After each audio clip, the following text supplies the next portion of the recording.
Hey everyone, Christina Simmons from Say Yes to Holiness here. So today I just want to talk a little bit about how we can live the virtue of temperance. Many times we only associate temperance with gluttony and, refraining from eating or drinking too much. But the fact is that temperance should be a part of everything that's going on in our daily lives. We should be mindful of it. And why is that? Well, for the last several scripture readings, Gospel of the day, Jesus has been talking about the seed. And the seed on the ground, the seed in, the thorns, the seed that on the path and gets snatched up, and then of course that good soil. And what we're striving to do is we're striving to become that good, rich soil. And one of the ways that we do that, of course, is in growing in virtue, and specifically growing in the virtue of temperance. But sometimes we struggle with, what does that mean? If I'm not eating a lot or drinking a lot, do I have a problem with temperance? Well, here are a couple of questions that might help you with that. One of the things you can look at is,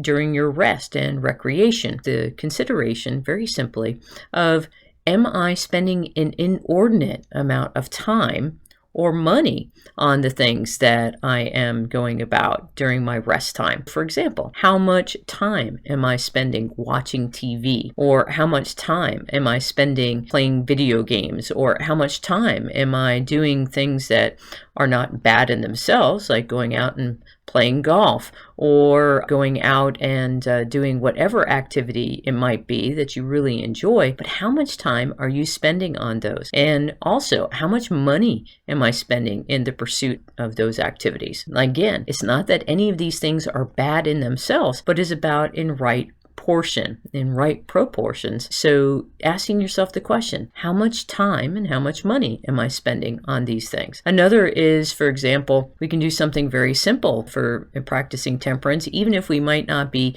overindulging, for example, in food or drink. We might be eating between meals, and to not eat between meals is one way for us to practice temperance and moderation. Another way is to not indulge in rare delicacies or expensive foods frequently. So for example, have that good filet mignon once every couple of months or so. You don't need to be eating filet mignon every week. So it's in these ways that we can practice temperance. Again, it's not just about eating large quantities of food or drink. One of the things that we need to remember is that the more that we practice temperance, the stronger our will becomes, especially our desire for things that are of God, those things that are of truth and goodness and beauty. And this is what we're striving for. We're striving to be able to increase our will. So when we have very little temperance, we have very little will, and that impacts us for our desire for the things of God. And this is what happens, is that when we indulge ourselves, then we tend towards lukewarmness. This is the example that Jesus is talking about the thorns that choke the seed in our lives. And it's those things that we are indulging in that will impact us. So how are some other ways that you might be able to practice temperance? Well, practice gratitude as well as moderation. So pray in thanksgiving, not just before your meal, but after your meal. Rein in your curiosity, especially about the lives of others. It's a huge thing that goes on in our society, of where everybody is concerned about what everybody else is doing in an inordinate and unhealthy way. So especially about our neighbors, it's not of concern to us about what it is that people are doing or why they're doing it. It's not our business. So rein in our curiosity. Other is for us to be a little quieter, to rein in our speech, to allow others to speak. That's a way that we can practice temperance and moderation. Even in our humor, reducing, or I should say increasing our awareness and our consideration of others. So we refrain from making someone the butt of a joke.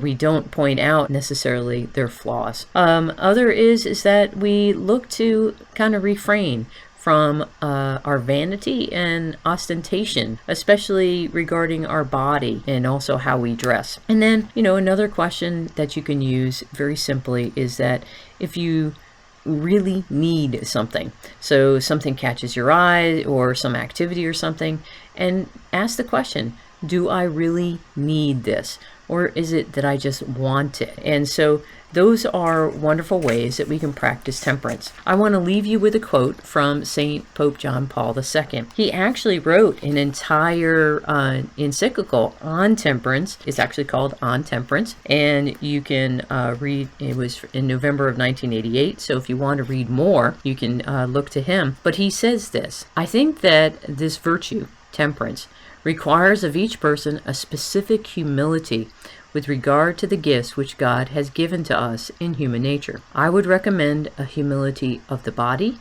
and a humility of the heart. So when we do this, then we really become that good soil that Jesus desires of us to be, so that then we can return make a return of 30 or 60 or 100-fold. And this is a virtue that we need to continuously strive to grow in, so that we can really become the witnesses to the good news, and also become more and more those living, breathing, wonder-working saints that God created each of us to be. So I hope that this has helped you today. In a particular way, I want to invite you to consider participating in the upcoming Say Yes to Being Chosen online retreat day. It's going to be on Saturday, July 31st from 8:30 a.m. to 3:30 p.m. Eastern Time, with a 2-hour break for lunch from 11 a.m. to 1 p.m. So if you're interested, just go to sayyestoholiness.com, and there's a place right there so that you can sign up. So I hope that you'll join me for that day, and I hope that you're able to continue to practice temperance in your life so you can be that good soil and become the saint that God created you to be. God bless.